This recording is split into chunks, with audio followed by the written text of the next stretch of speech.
ద్వితీయోపదేశకాండము 24వ అధ్యాయము.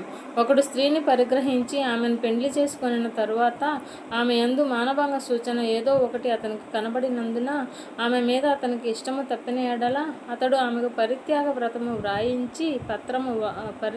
పత్రము వ్రాయించి ఆమె చేతికిచ్చి తన ఇంట నుండి ఆమెను పంపివేయవలెను.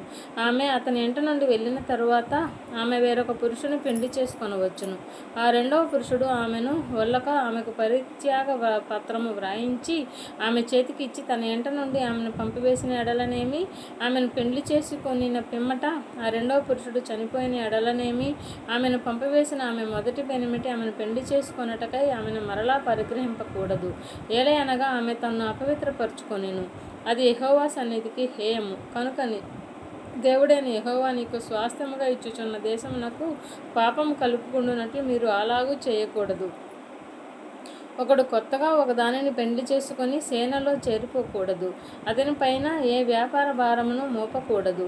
ఏడాది వరకు తీరికగా అతడు తన ఇంట ఉండి తాను పరిగ్రహించిన భార్యను సంతోషపెట్టవలెను.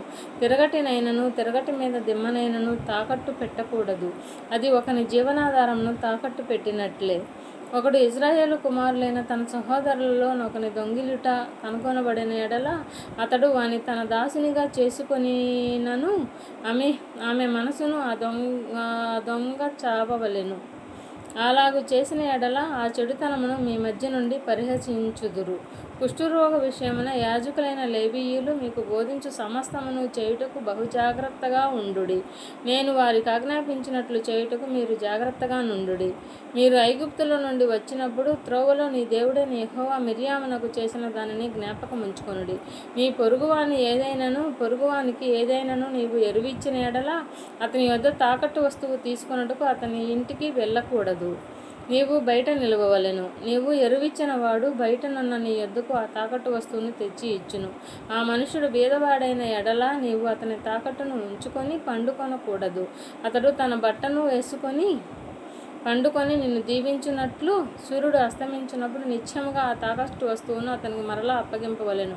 అది నీ దేవుడైన యెహోవా దృష్టికి నీకు నీతి అగును. నీ సహోదరులలోనేమి నీ దేశమందుల నీ గ్రామములలోనున్న పరదేశులలోనేమి దీన దరిద్రుడైన కూలివానిని బాధింపకూడదు.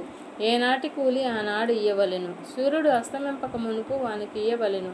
వాడు బీదవాడు కనుక దాని మీద ఆశ పెట్టుకొని ఉండును. వాడు నిన్ను బట్టి యెహోవాకు మొరపెట్టుకొనునేమో, అది నీకు పాపమగును.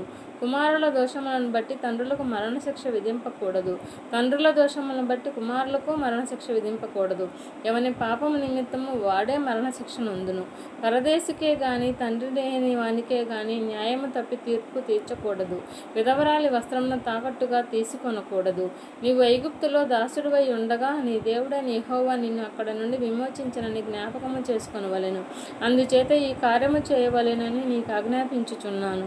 నీ పొలములో నీ పంట కోయినప్పుడు పొలములో ఒక పన మరచిపోయిన ఎడల అది తెచ్చుకొనుటకు నీవు తిరిగిపోకూడదు. నీ దేవుడైన యెహోవా నీవు చేయి పనులన్నిటిలో నిన్ను ఆశీర్వదించినట్లు అది పరదేశులకును తండ్రి లేని వారికిని విధవరాండ్రకును ఉండవలెను. నీ ఒలీవ పండ్లను ఏరునప్పుడు నీ వెనుకనున్న పరిగెను ఏరుకొనకూడదు. అవి పరదేశికులకును తండ్రి లేని వారికిని విధవరాండ్రకును ఉంచవలెను. నీ ద్రాక్ష పండ్లను కోసుకొనున్నప్పుడు నీ వెనుకనున్న పరిగెను ఏరుకొనకూడదు. అది పరదేశికులకును తండ్రి లేని వారికిని విధవరాండ్రకును ఉండవలెను. నీవు ఐగుప్తు దేశమందు దాసుడవై ఉంటివని జ్ఞాపకము చేసుకొనుము. అందుచేత ఈ కార్యము చేయవలెనని నీకు ఆజ్ఞాపించుచున్నాను.